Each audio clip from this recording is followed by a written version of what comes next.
మమ్మల్ని అతిమిక్కిలిగా ప్రేమించిన మా ప్రియ పరలోకపు తండ్రి, మీ పరిశుద్ధమైన ఘనమైన నామానికి ఎనలేని స్తుతులు స్తోత్రముల తండ్రి. దేవా, మీ ప్రేమ ద్వారా తండ్రి మరొక దినాన్ని మాకు అనుగ్రహించి దీన్ని ఆరాధించుకున్నట్టుకు, దీన్ని స్తుతించుకున్నట్టుకు, నీ మనస్సులోని ఉద్దేశాలు గ్రహించుటకు, తద్వారా మా జీవితాన్ని మార్చుకున్నట్టుకు తండ్రి మాకు ఇచ్చినప్పుడు గొప్ప ధన్యతను బట్టి స్తోత్రములయ్యా. ఈ దినాన కూడా వచ్చిన ప్రతి బిడ్డని దీవించండి. నా విలువైన వాక్కులతో తండ్రి మాతో మీరు మాట్లాడండి. చెబుతున్న ప్రతి మాటను అర్థం చేసుకునే మంచి మనసును, తెలివిని, వివేకాన్ని తండ్రి కూడి ఉన్న వింటున్న ప్రతి బిడ్డకి అనుగ్రహించండి అయ్యా. నన్ను పూర్తిగా మరుగు చేసి నీ బిడ్డలతో నేరుగా మీరే మాట్లాడమని, మహిమ పొందుకోమని యేసునామని ప్రార్థన అడిగి వేడుకొచ్చున్నాను పరమ తండ్రి, ఆమేన్. దేవుని పిల్లరా, జాగ్రత్తగా విందాం. కాస్త సందిగ్ధమైన ఒక సన్నివేశం గురించి ఈరోజు ధ్యానం చేద్దాం. జాగ్రత్తగా చెబుతున్న మాటలని గ్రహించగలే మంచి మనసుతో, ఆసక్తితో వినవలసిందిగా మనం చేస్తున్నాను. పరిశుద్ధులుగా, క్రైస్తవులుగా మనకి దేవుడు అనుగ్రహించినటువంటి పరిశుద్ధ గ్రంథమైన బైబిల్లో రెండు భాగాలు ఉన్నాయి. రెండు భాగాలు ఏంటవి?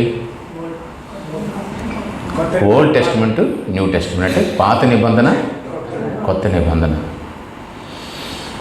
పాత నిబంధన, కొత్త నిబంధన కాలాలు కూడా వేరేనండి అవి కాదా? వేరేనా? పాత నిబంధన కాలం వేరు, కొత్త నిబంధన కాలం వేరు. కొత్తది అన్నప్పుడు అప్డేటెడ్, అంతేనా? కొత్తది అంటే పాత దానికన్నా అప్డేట్ అయింది అని అర్థం. కొత్తది. ఇంట్లో కూడా చూడండి, పాత వస్తువులు ఉన్నప్పుడు కొత్త వస్తువులు తెచ్చుకుంటాం. కొత్త వస్తువులు షోరూమ్లో పెట్టుకుని, షోకేస్లో పెట్టుకుని, ఏమండి పాత వస్తువులతోటే వండుకుంటామా? ఎందుకు తెచ్చుకున్నాం కొత్త వస్తువులు? ఇప్పుడు పాత్ర ఉంది, కూర పాత్ర అనుకుందాం, కూర గిన్నె కొత్తది తెచ్చుకున్నారు. పాత ఉంది, కొత్తదానికి ఈయన చుక్కలు పెట్టి లేకపోతే ఎక్కడన్నా పెట్టి దాన్ని ఎలా భద్రపరుచుకుని పాతదంతా వండుకున్నాక ఏం చేస్తారు? పాత కొత్త ఒకదాన్ని మూడు పెట్టుకుంటారా? పాతదాన్ని పక్కన పెడతారు, కొత్తదంతా వండుకుంటారు, అంతేనా? ఇది ఒక మామూలు కనీసమైన జ్ఞానం, అవునా కదా?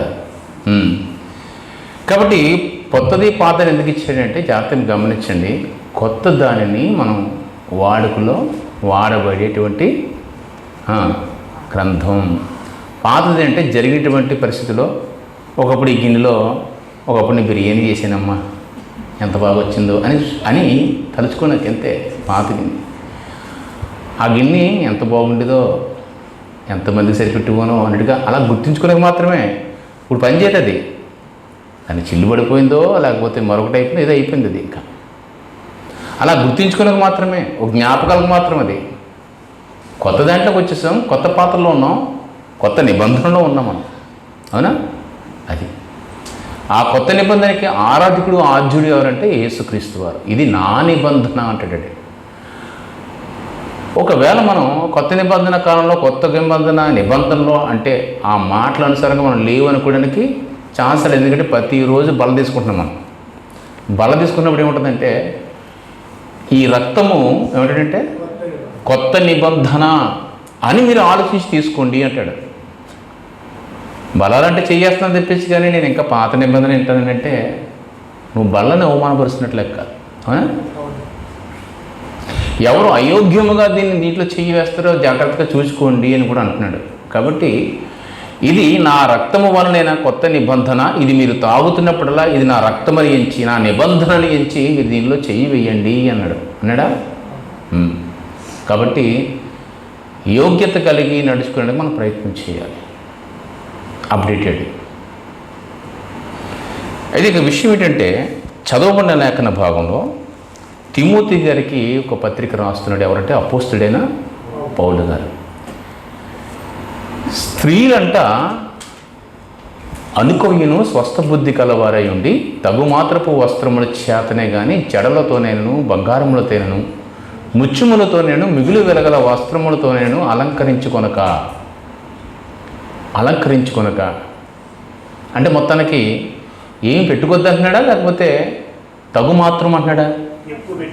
అది కొంతమంది మొత్తం తీసేస్తున్నారు సంఘాలను, మొత్తం తీసేసి అది ఒక రకమైన ఒక ఫేస్, ఒక రకమైన ముఖంలో పెట్టుకుని వెళ్తుంటారు చర్చికి. బయట వాళ్ళు కూడా అలాగే మన గేలి చేస్తుంటారు, విక్రిస్తూ ఉంటారు. ఇక్కడ మొత్తం తీసేమని అనలేదు.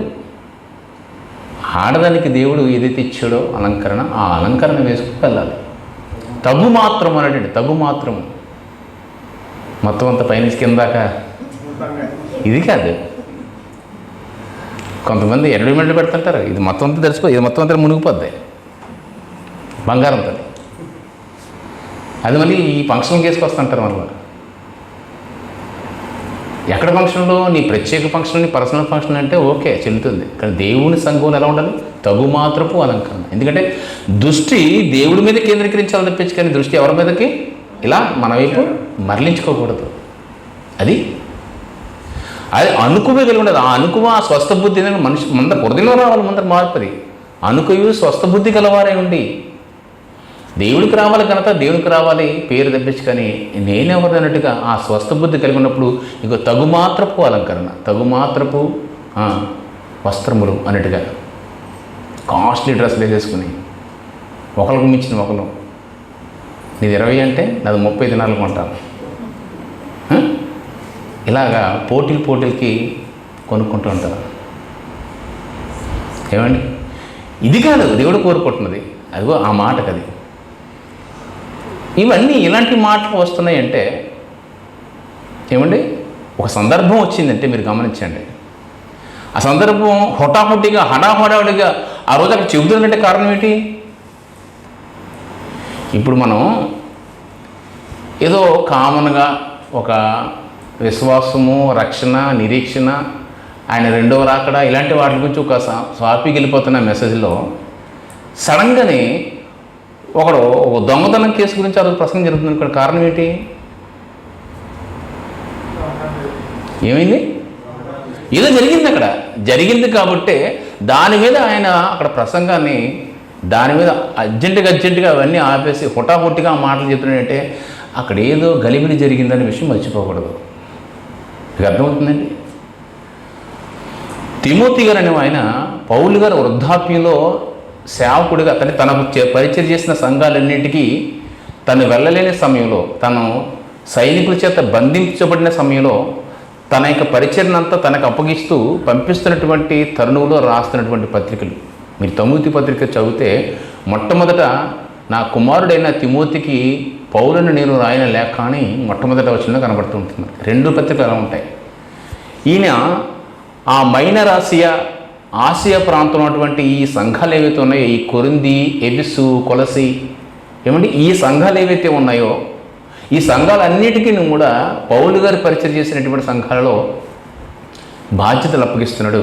ఒక్కొక్క సంఘంలో ఒక్కొక్కరి పరిస్థితి ఎలా ఉందో కూడా ఆయనకి తెలుసు. ఎప్పటికప్పుడు కూడా మేము సమాచారం వస్తూ ఉంటుంది ఆయనకి.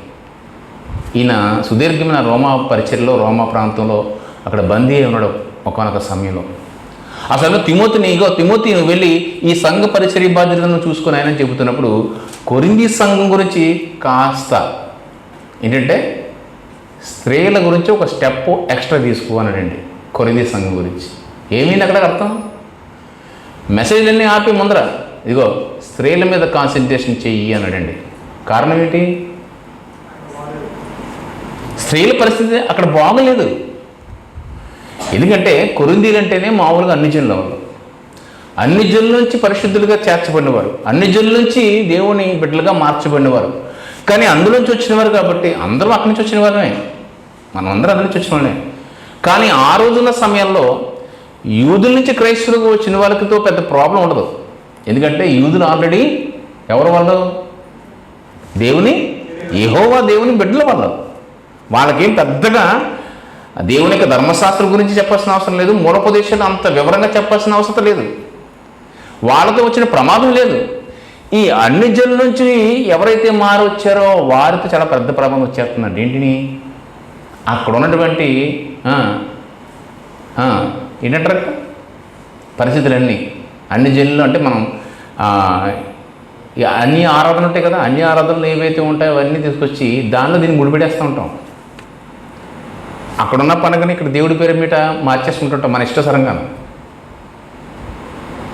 ఒక ఆయన అంటే టీవీలో క్రైస్తవుడు, పుట్టుకతో క్రైస్తవుడు ఉంటాడు, మళ్ళీ పెద్ద అయిన అతను ఈ మధ్యన బాగా ఫేమస్ అయ్యాడు. ఆయన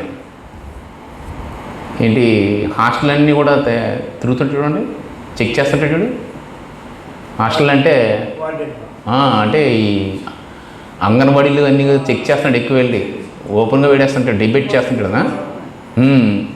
నేను బై బర్త్ క్రిస్టియన్ అంటున్నాడు, కానీ మేము వినాయక చవితి చేస్తాము, దీపావళి చేస్తాము, పండుగలు చేస్తాము అంటున్నాడు. నేను మరి ఇదేంటి క్రైస్తవం మరి అర్థం కాదు. ఆ రోజు అంటే క్రీస్తు పేరు చెప్పంటే వాళ్ళందరికీ భోజనాలు పెడుతుంటాడట. ఇదో రకమైన కల్చర్. ఎక్కడి నుంచి వచ్చింది అంటే ఆల్రెడీ అన్ని జనుల నుంచి మార్చబడినవాడు నువ్వు, అందుకని ఆ ఆచారాలు ఇంకా నీకు పోలేదు. క్రీస్తుకి నిబంధన ఏంటో అర్థం కాలేదు, నువ్వు తీసుకుంటున్నటువంటి ఆ నిబంధన రక్తం ఏంటో నీకు అర్థం కాలేదు. ఇలాంటి వ్యవహారం ఇక్కడ స్త్రీలలో ఇక అన్య ఆచారాలతో మిళితమైపోయి కాస్త గలిబిలి వాతావరణం జరిగిందంటే కొరింథీ సంఘంలో. తిమోతి కొరింథీ సంఘానికి ఎంటర్ అవుతున్న సమయంలో కొంచెం జాగ్రత్త, అక్కడ స్త్రీలతో కొంచెం జాగ్రత్తగా ఉండదు. కొంచెం ఓవర్ రైడింగ్ చేస్తున్నారంట. అంటే ఓవర్ రైడింగ్ అంటే ఏంటి చెప్పండి? ఎక్స్ట్రా అంటే అంతా నాదే అన్నట్టుగా చేస్తుంటారు చూడండి. జాగ్రత్తగా కొన్ని సంఘాల్లో కూడా అలాంటిది ఉంటుంది. సంఘాలు ఎలా ఉంటాయండి కొన్ని చెప్పండి? స్త్రీ ఆధిపత్యం. పాస్టర్ గారు ఇక్కడ మావ చెప్తారు, వాకింగ్ చెప్తాడు 2 గంటలను. ఈ 2 గంటలకి ట్రైనింగ్ అంతా ఇంటి దగ్గర జరుగుతుంది. నువ్వేం చెప్పాలా, ఎవరికి పాట ఇవ్వాలా, ఎవరికి నడిపింపు ఇవ్వాలా, ఎవరికి వాకింగ్ ఇవ్వాలా, అన్నీ అక్కడ డైరెక్షన్ అయిపోతాయి ఇంటి దగ్గర. ఇక్కడికి వచ్చి నామకాయం చెప్తాడు అంతే. దీన్ని ఏమంటారు? దీన్ని ఓవర్ రైడింగ్. అర్థమవుతుందండి? అంత మాత్రమే కదా, కాస్త మరలా కొంచెం ఇబ్బంది కలిగే మాట్లాడితే చటుక్కు లేచిపోతారు వాళ్ళు, అలాంటి వాళ్ళు. ఈ విధంగా సంఘ ఆధిపత్యాన్ని, సంఘ కార్యక్రమాన్ని తమ చేతుల్లో తీసుకునేటువంటి పరిస్థితి కొన్ని గలిబిలి వాతావరణాన్ని సృష్టిస్తున్నారట అక్కడ. ఎవరు? కొరింథీ సంఘంలో స్త్రీలు. వాళ్ళందరి గురించి మాట్లాడుతూ ఏంటంటే, ఇదిగో స్త్రీలు కింద తర్వాత మాట చూడండి, తర్వాత మాట 9 కదా 10 చదవండి. దైవభక్త గలవరమని చెప్పుకున్న స్త్రీలు తగినట్టుగా సత్క్రియల చేత తమను తాము అలంకరించుకోవాలి. తర్వాత స్త్రీలు మౌనముగా ఉండి సంపూర్ణ విధేయత నేర్చుకునవలని కానీ స్త్రీ మౌనముగా ఉండవలసిందే కానీ ఉపదేశించుటకైనను పురుషుని మీద అధికారము చేయుటకైనను ఆమెకు సెలవు ఇయ్యను. ఏమండి ఇక్కడ ఏం చేస్తున్నారంటే స్త్రీ మౌనంగా ఉండవలసిందే కానీ ఉపదేశించుటకు, చూడండి, మౌనంగా ఉండవలసిందే కానీ అన్న మాట తీసుకుంటారు అంతే. కొరింథీ సంఘంలో చెప్పాడు పౌలు గారు, స్త్రీ మౌనంగా ఉండాలి. మరొక మాట 14 వచ్చి చూద్దాం. అదే కొరింథీ సంఘంలో ఈ తిమోతి గారిని పంపించిన కొరింథీ సంఘంలో ఉన్నటువంటి పరిస్థితి 14 అధ్యాయము 34 వచ్చిన చదువు. స్త్రీలు సంఘంలో మౌనముగా ఉండవలనే కానీ వారు లోబడి ఉండవలసిందే కానీ మాట్లాడుటకును వారికి సెలవు ఇయ్యను, సెలవు లేదు అనండి. ఇలాగ ధర్మశాస్త్రం కూడా చెబుతుంది కదా. అది ఓల్డ్ టెస్ట్మెంట్. అది న్యూ టెస్ట్మెంట్లో ఏం చెబుతున్నారు అది తర్వాత చూద్దాం. ప్రస్తుతం ఇక్కడ ఎందుకు స్త్రీ మౌనముగా ఉండాలి తప్పించి లోబడి ఉండాలన్న మాట కూడా జాయిన్ చేశాడు. చూడండి, ఉందన్నమాట, లోబడి ఉండాలి. ఏదో సంథింగ్ జరుగుతుంది ఇక్కడ కూడా. స్త్రీ మౌనంగా ఉండాలని చెప్తున్నాడు. మళ్ళీ అన్నాడు అధికారం ఇటు అధికారంలో చలాయించుటకున్న మాట కనబడుతుంది అక్కడ తిమోతికి రాసిన పత్రికలో. అధికారము చలాయించుటకు అంటే ఏదో ఓవర్ రైడింగ్ జరుగుతుంది. సంఘానంతా ఆధిపత్యం తన చేతిలో చిక్కించుకునేలాగా, తనే మెజారిటీలాగా తన చెప్పు చేతుల్లో నడవాలన్నట్టుగా ఏదో ఓవర్ రైడింగ్ జరుగుతుంది. కాబట్టి ఆ కొరింథీ సంఘంలో సంఘ పరిస్థితి చెప్పాడు, లేఖ రాసి, అంటే సంఘానికి లేఖ రాశాడు. అలాగే సంఘాన్ని నడిపించడానికి పంపిస్తున్న తిమోతి కూడా లేఖ రాశాడు. ఇప్పుడు మనం చూసింది ఎక్కడ? కొరింథీ పత్రిక చూసాం కదా, కొరింథీకి రాసిన పత్రిక చూసాం కదా, మొదటి కొరింథీ పత్రిక. అంటే సంఘానికి రాసిన లేఖది, అంటే సంఘం అంతటి దగ్గర చదివించాలి. ఆ సంఘం అంతా కూడా ఎలా ఉండాలంటే, ఇదిగో మీ సంఘంలో ఈ ఓవర్ రైడ్ బ్యాచ్ ఎవరైతే ఉన్నారో వీళ్ళు ఏమండి, వీళ్ళ జాగ్రత్త అని వాళ్ళకి చెప్తున్నాడు. దాన్ని నడిపించినటువంటి సేవకుడు అనేటువంటి తిమోతికి చెప్తున్నాడు, ఇదిగో అధికారానికి వాళ్ళకి ఛాన్స్ ఇవ్వకు అన్నాడండి. దీన్ని బట్టి మీరు అర్థం చేసుకోవాల్సిన పరిస్థితి ఏంటి? ఏం అర్థం చేసుకోవాలి? అధికారం చలాయిస్తున్న వాళ్ళు ఎవరో ఆ సంఘంలో గలిబిలి చేస్తున్నారు. గలిబిలి చేస్తున్న విషయం మీరు అనేసుకుంటున్నారండి? లేదండి, అది అక్కడ లేని వాక్యం అనుకోకండి. అదే కొరింథీలో 14:33, 34 చదివాడు కదా, 33లో ఉంటుంది అన్నమాట. ఏమని ఉంటుందంటే, అలాగే పరిశుద్ధుడు ఏంటంటే, పరిశుద్ధుడు సంఘములన్నిటిలో దేవుడు సమాధానముకే కర్త కానీ అల్లరికి కర్త కాడు. ఏం జరిగింది అక్కడ? అల్లరి హుటాహుటిగా లెసన్ చెప్తున్నాడంటే, హుటాహుటిగా స్త్రీల గురించి నువ్వు కాన్సన్ట్రేట్ చేయనైనా అని అడుగుతున్నాడంటే కారణం ఏదో సంథింగ్ గలిబిలి జరిగింది, అల్లరి జరిగింది కొరింథీ సంఘంలో. అక్కడ స్త్రీలు కాస్త అత్యుత్సాహాన్ని చూపిస్తున్నారు. అత్యుత్సాహం కాస్త అధికారాన్ని చేజిక్కించుకుంటున్నారు, అధికారాన్ని చాలా ఇస్తున్నారు. అందుకే కాస్త మనం అవకాశం ఇస్తే చూడండి, అది స్త్రీ అనవచ్చు, పురుషుడు అవ్వచ్చు, ఏదో కొంచెం పని చేయడానికి కొంచెం అవకాశం ఇస్తే దాన్ని అనుకూలంగా తీసుకుని ఏం చేస్తుంటారంటే మొత్తం అంతా పెత్తనం చలాయించిన ప్రయత్నం చేస్తుంటారు. ఇది ఓవర్ రైడింగ్ అంటారు దీన్ని. దానికి మనం ఇంకొక భాష చెప్పాలంటే ఓవర్ యాక్షన్ కూడా అనొచ్చు, అంతేనా? ఇది జరిగిందంటే కొరింథీ సంఘంలో జరిగింది కాబట్టి జాగ్రత్తగా చెప్పు అన్నాడు. కానీ మన వాళ్ళకందరికీ కూడా నేను ఏదో ఈ క్రైస్తవ సమాజాన్ని ఉద్ధరించడానికి నన్ను ఒకడే దేవుడు పుట్టించాడు అన్నట్టుగా నేను మర్మంతో కూడుకున్న వాక్యాలు చెబుతారని చెప్పేసి మధ్యలో ఈ బైబిల్ ఇప్పుడు సంకనెట్టుకుని వచ్చేస్తుంటారు చాలామంది. వచ్చేసి ఇది ఒక మర్మబోధం చెప్తాను మీకు అని చెప్పి, ఇదిగో స్త్రీలు సంఘంలో మాట్లాడకూడదు. చూసారా వాక్యం ఎక్కడ ఉందో? కొరింథీ సంఘంలో రాశాడు, తిమోతి గారు కూడా చెప్పాడని ఒక ఆయన చెప్తారు. అమాయకులను మనకు ఏం తెలియదు కదా, మన వెంటనే దాని గురించి ఇది శాపమో దేవుడి నుంచి వాక్కమో అని చెప్పి భయపడిపోతుంటాం. ఇది కొత్త నిబంధన సరే, కానీ ఒక వాక్యంతో ఒక సిద్ధాంతాన్ని, ఒక వాక్యంతో దేవుని సంఘాన్ని కట్టకూడదండి.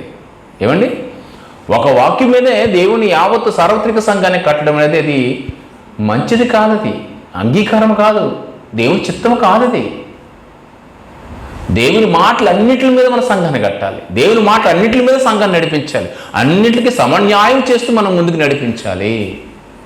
దేవుని పిల్లరా, అక్కడ జరిగిన పరిస్థితి ఏంటంటే స్త్రీలు కాస్త అత్యుత్సాహం చూపిస్తున్న విషయం తెలుసుండి ఆయన అలాంటి మాటలు రాయించాడు. ఇంకా మీకు వాళ్ళు ఓవర్ రైడింగ్ చేస్తారనే విషయం మీరు జాగ్రత్తగా గమనించగలిగితే కొరింథీ రాసిన 11వ అధ్యాయం కూడా ఉంటుంది, మొదటి కొరింథీ పత్రిక 11వ అధ్యాయం కూడా ఇదే విషయం తీసుకొస్తాడు. ఎందుకు కొరింథీలో ఎందుకు రాసుకొచ్చాడు ఈ మాటలండి? మీరు ఆలోచించండి. కొరింథీలో అంటాడు, పురుషుడికి శిరస్సు ఎవరు? క్రీస్తుకు శిరస్సు దేవుడు. ఏమండి, పురుషుడికి శిరస్సు క్రీస్తు అయితే, క్రీస్తుకు శిరస్సు దేవుడైతే, ఈ పురుషుడి కన్నా కింద ఉన్నటువంటి ఎవరంటే స్త్రీకి శిరస్సు ఎవరు? పురుషుడు. అంటే ఈ శిరస్సు అనే మాటలు ఏంటి? అధికారం అంతేనా? స్త్రీకి అధికారం ఎవరి మీద ఉండాలి? పురుషుడు అధికారం ఉండాలి. లేకపోతే పురుషుడు స్త్రీ అయిపోయి స్త్రీ పురుషుడు అయిపోయి అనుకోండి, గందరగోళం అయిపోద్ది, అంతే కదా. ఇప్పుడు అలాగే జరుగుతుంటాయి. ఈ సంఘాల్లో కొన్ని సంఘాలు చూస్తూ చూడండి.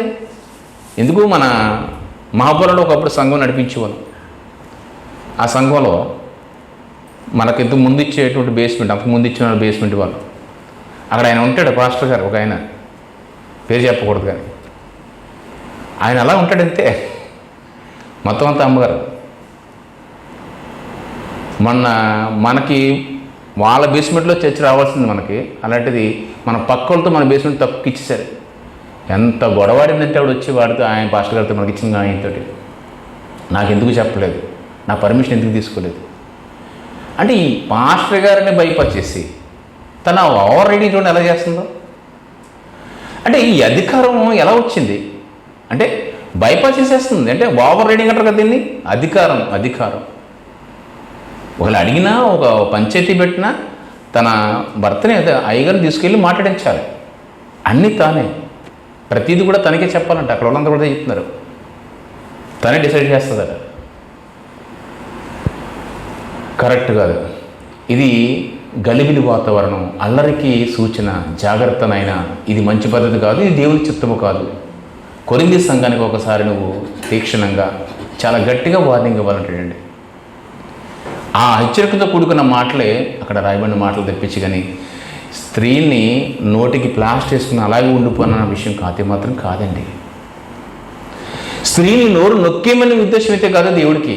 అలా పౌలు గారికి కూడా కొత్త నిబంధన అంతా చూస్తే చాలా ఉన్నతంగా స్త్రీని తీర్చిదిద్దాడు. ప్రభువునందు ఆత్మీయంగా ఇద్దరూ సమానులే అన్నాడండి. కానీ ఈ భూమి మీద మనకి ఉన్న జీవనంలో మనకంటూ ఫిజికల్ షేప్లు ఉన్నాయి కాబట్టి, ఈ శరీరాలు ఉన్నాయి కాబట్టి, శరీరాల్లో మనకి స్త్రీ పురుషుల అవయవ భేదం ఉంది కాబట్టి, లింగ భేదం ఉంది కాబట్టి, స్త్రీ ధర్మం పాటించాలి, పురుషుడు పురుష ధర్మం పాటించాలి. పురుషుడికి స్త్రీ లోబడి ఉండాలని ఒక శారీరక ధర్మం ఉంది కాబట్టి, ఆ ధర్మం ప్రకారం కల్చరల్ యాక్టివిటీస్గా ఈ యొక్క కొన్ని ధర్మాలు పాటించాలమ్మా తెప్పించి, కానీ ప్రభువునందు మాత్రం మీరు అందరూ కూడా సమానమే, ఇద్దరు కూడా సమానమే, ఇద్దరు కూడా దేవుని పనిలో నిమగ్నమై ఉండాలంటాడండి దేవుడు.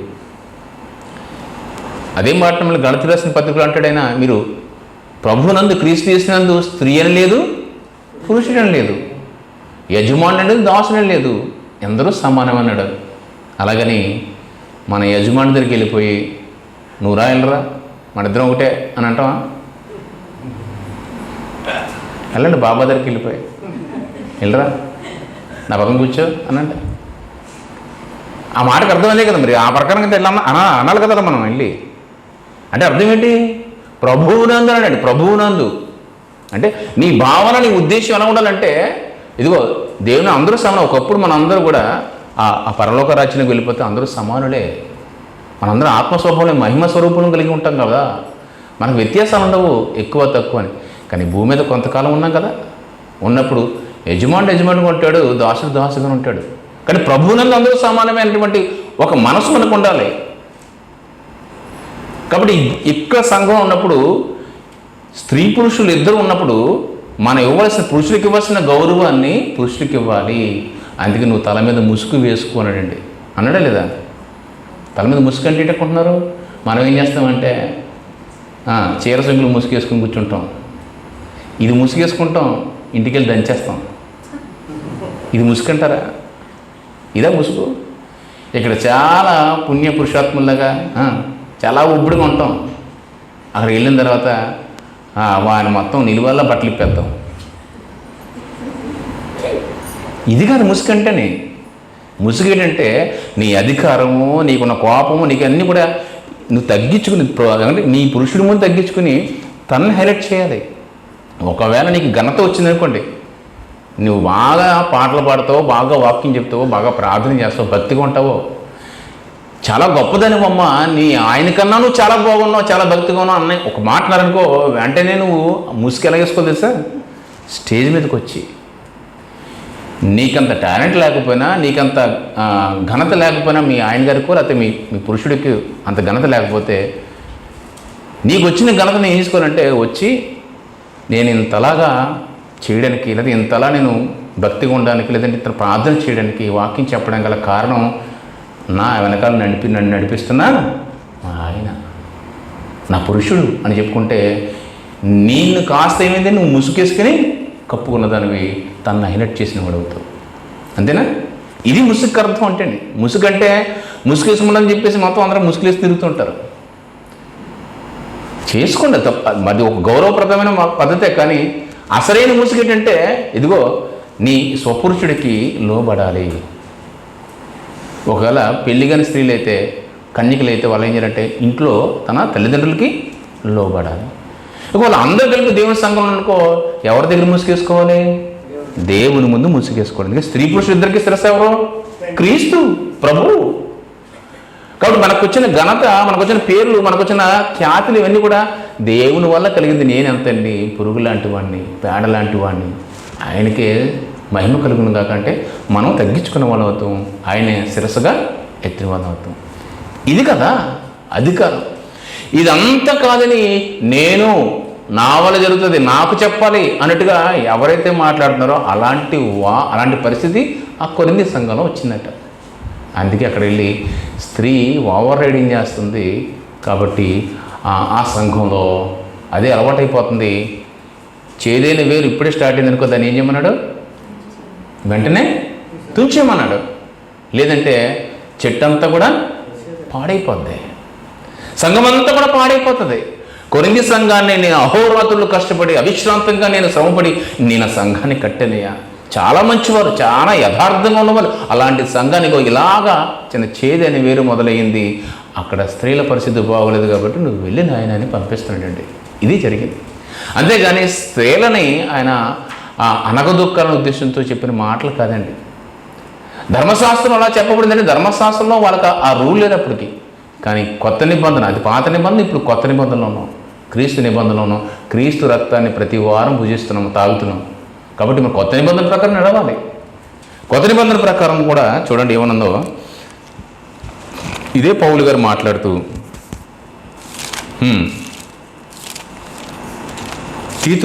తిమోతికి రాసిన పత్రికలు చూద్దాం.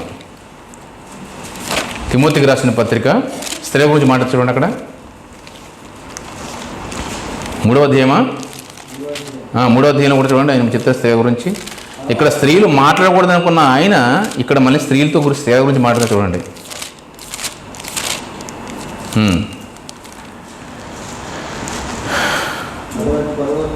10వ వచనం చదవండి. తర్వాత వారు అనింజులైతే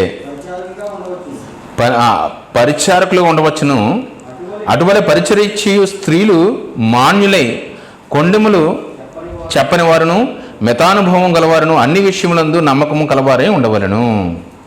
చూడండి, అంటే పరిచర్య చేయడానికి సిద్ధపడుతున్నటువంటి స్త్రీలు ఎవరైతే ఉంటే మాన్యులు అంటే గౌరవప్రదంగా ఉండాలి, కొండెములు చెప్పేవారు ఉండకూడదు, మంచి బుద్ధి కలిగి ఉండాలనండి. ఈ పరిచర్య అనేసరికి మాట్లాడడం కాదండి, సంఘంలో పరిచర్య అని కూడా చెప్పని వాళ్ళు చెప్పేవాళ్ళు కూడా ఉన్నారు. ఎందుకంటే ఈ మర్మ బోధకులు చెప్పినటువంటి వాళ్ళు ఇలా మాట్లాడతారు.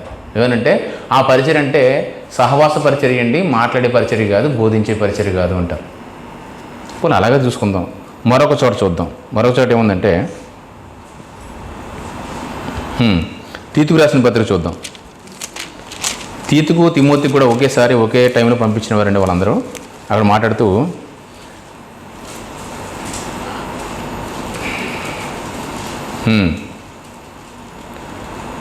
2వ అధ్యాయం నుంచి చూడండి. 2వ అధ్యాయము 3వ వచనం చదువుదాం. అలాగుననే వృద్ధ స్త్రీలు కొండె గత్తులను మిగుల మద్యపాన శక్తులు ఉండక ప్రవర్తన యందు భయభక్తులు గలవారై ఉండవలనియు దేవుని వాక్యము దూషింపబడకుండానట్లు యవ్వన స్త్రీలు తమ భర్తలకు లోబడి ఉండి తమ భర్తలను శిశువులను ప్రేమించులాగున స్వస్థబుద్ధి గలవారును పవిత్రులు ఇంట నుండి పని చేసిన వారిని మంచివారిని ఉండవలను, బుద్ధి చెప్పుచు మంచి ఉపదేశం చేయవారిని ఉండవలని బోధించుము అనండి. అంటే ఇక్కడ మంచిగా ఉన్నవాళ్ళు, స్వస్థబుద్ధి కలిగిన వారు ఉపదేశించవచ్చు అన్న మాట ఉంది కదా. ఇది స్త్రీల గురించి చెప్తున్న మాట కదా అనుకుంటే, దీన్ని కూడా మళ్ళీ కౌంటర్గా మాట్లాడుతున్న మాట ఏంటంటే ఇంటి పరిచయం ఏంటి? ఏ పరిచయం అంటే ఇది గృహ పరిచర్య అంట. సంఘం గురించి కాదంటే ఇది వాళ్ళు చెప్తున్న మాట. ఇది ఇంటి దగ్గర స్త్రీలకు కూడా ఉంటుంది కదా, దాన్ని చేసుకోమంటున్నట్టు తెప్పించుకొని సంఘంలో గురించి కాదండి అన్నట్టుగా దీన్ని కౌంటర్గా మాట్లాడతారు. ఇది కూడా సెట్ అవ్వదు. అయితే పౌలు గారు మరొక చోట చూస్తే రోమీలకు రాసిన పత్రిక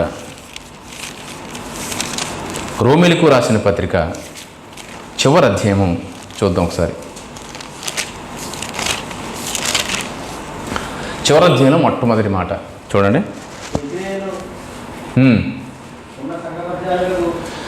కంక్రీలో ఉన్నటువంటి సంఘ పరిచారకురాలకు ఏముందండి ఇక్కడ? కంక్రీలో ఉన్నటువంటి సంఘ పరిచారకురాలకు ఫిబే అను మన సహోదరిని. ఫస్ట్ మాట ఏంటంటే మాట కంక్రీనే ఊరు, అంటే ఆ మధ్యాసియా ప్రాంతంలో ఉన్నటువంటి సంఘాలలో చిన్న ఊరుది. అక్కడున్న ఒక సంఘం ఉందట. ఆ సంఘానికి ఎవరంటే విడి మగవాడు అనుకున్నాం. ఇంకా మగవాడు కాదు, అతను పురుషుడు కాదు. ఫిబే అని మన సహోదరుడు. ఫిబే అంటే ఆ పేరు మనకు అర్థం కాదు కాబట్టి పురుషుడికి ఉన్నారమ్మో అని అక్కడ మన సహోదరిని అంటే చూడండి. అక్కడ అన్నాడా ఎవరంటే విడి సంఘ పరిచారకురాలు అంటే షీజ్ ఎ పాస్టర్, కాపరి, సంఘానికి కాపరి ఎవరు? ఫిబే. అర్థమవుతుందండి. కంక్రీలో ఉన్నటువంటి సంఘ పరిచారకురాలు ఫిబేని మన సహోదరిని పరిశుద్ధులకు తగినట్టుగా ప్రభునది చేర్చుకోండి. చాలా కష్టపడ్డది.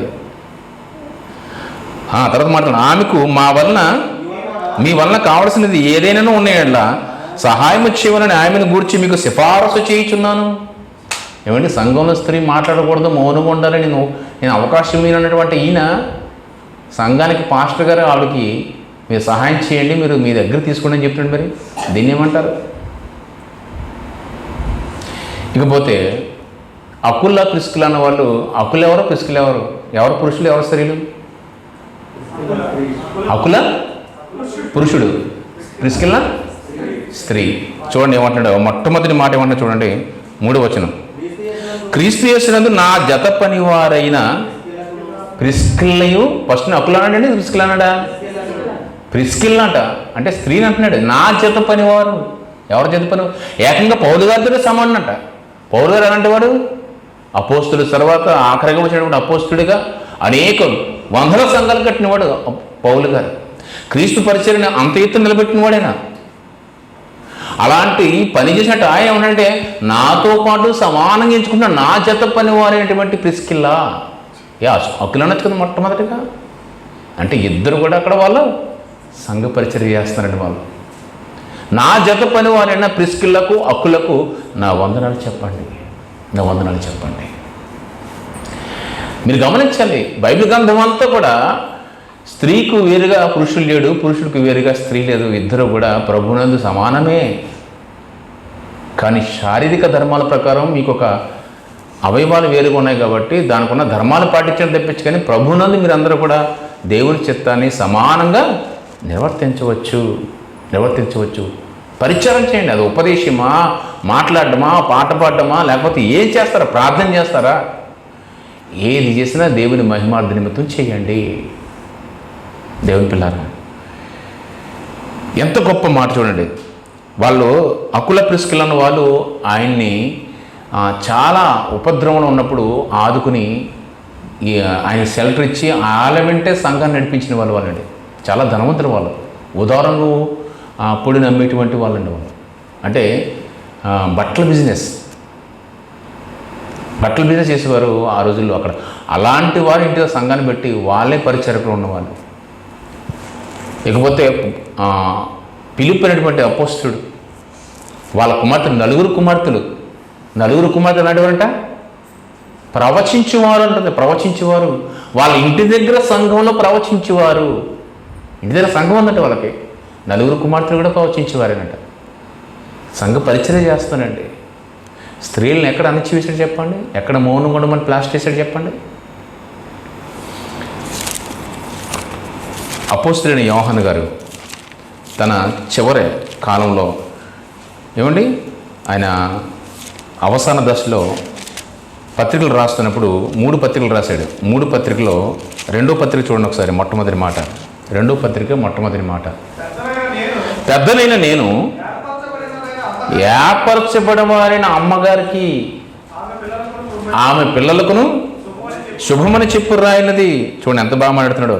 అంటే అమ్మగారికి, అంటే ఒక సంఘాన్ని నడిపిస్తున్నటువంటి అమ్మగారికి, పేరైతే రాలేదు కానీ మౌసా వాళ్ళ అమ్మగారు, వాళ్ళ పిన్నతల్లి మరియా వాళ్ళు ఉంటారు కదండి, సలోమి, ఇలాంటి అమ్మగారికి పెద్దదైనటువంటి ఆ తల్లికి రాసినట ఇంటి దగ్గర పిల్లలకు వందనాలు చెప్తూ ఈ లేఖ రాస్తున్నాను.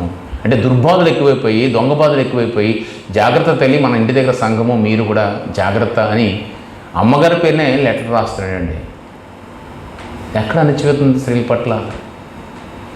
స్త్రీలు మౌనం ఉండమని ఎక్కడ చెప్పాడు?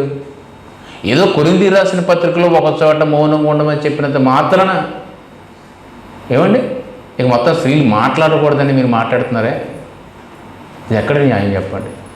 ప్రతిరోజు బల్ల తీసుకుంటున్నాం, ఆ బల్లలో నిబంధన, ఇది నా కొత్త నిబంధన అని మనం తీసుకుంటున్నప్పుడు ఆ నిబంధన ప్రకారం నడవక ఏమండి మనకు తోచినట్టుగా నడిస్తే ఏంటి పరిస్థితి? ఎవరి చిత్తాన్ని నెరవేరుస్తున్నాం? మనుషుల చిత్తాన్ని నెరవేరుస్తున్నామా, దేవుడి చిత్తాన్ని నెరవేరుస్తున్నామా?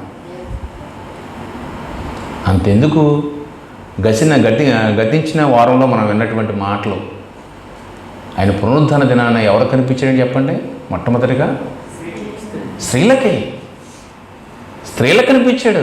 మగ్దలేని మరియా, మరొక మరియా, సలోమి అనేటువంటి ముగ్గురు స్త్రీలకు కనిపించడమే కాదు, కానీ ఈ పునరుద్ధాన సాక్ష్యాన్ని వెళ్ళి నా శిష్యుడికి చెప్పండి నేను లేచానని ప్రకటించండి. చెప్పండి అంటే అర్థం ఏంటండి?